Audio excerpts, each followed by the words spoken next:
Okay, we're here outside the world-famous Hot Chocolate Sparrow in Orleans, Massachusetts, where I'm going to lay down a little Kevin Warsh riff, and then I'm going to go grab some Panucci fudge for dessert.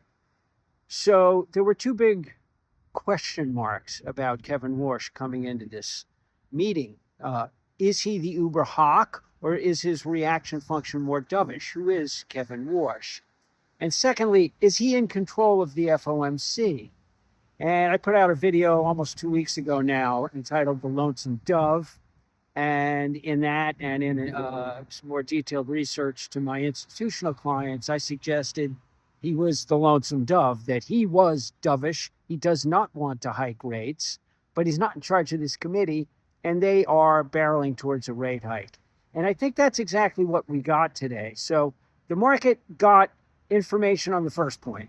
We can now rule out the tail case that Kevin Warsh is some kind of hawkish maniac who's going to jack rates up to try to crush inflation and throw us into recession.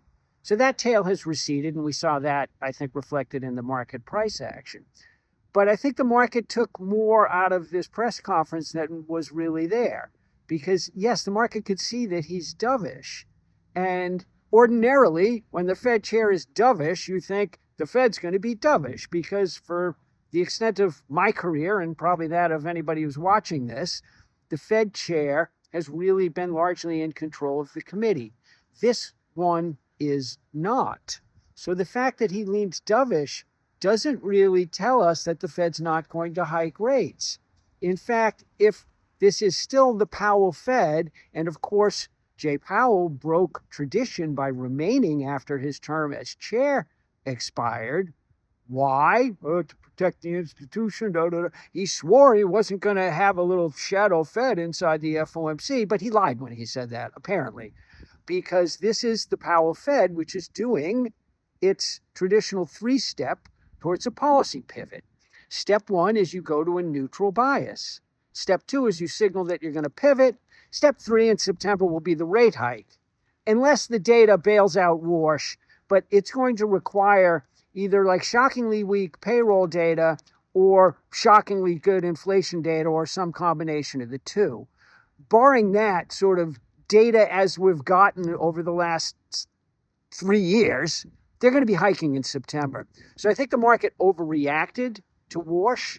While he's dovish, he's not in charge. And if you read the tea leaves, there was plenty in there that suggested that he's getting dragged towards a hike. On the AI CapEx, whether it's a near-term inflationary impulse or a medium-term deflationary impulse because of productivity, in past appearances, he's been very clear that the inflation problem will take care of itself with productivity, which he expects to happen as soon as 6 months from now. Well, he was much more balanced today because he knows he's lost that argument internally.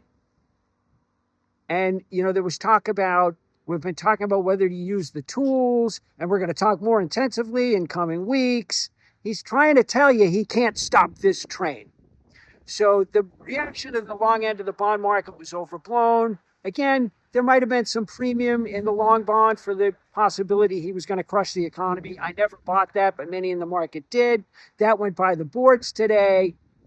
But this should not be a yield curve that's going to bear steepen, because if you get stronger data or not great inflation, they're going to hike. There's no scenario in which you get stronger data or worse inflation and the dovish chairman holds off a rate hike because he's not in charge of this committee. So overreaction in the bond market. We found out, as I suspected, Warsh is a dove, but don't think he's running the show. He's not.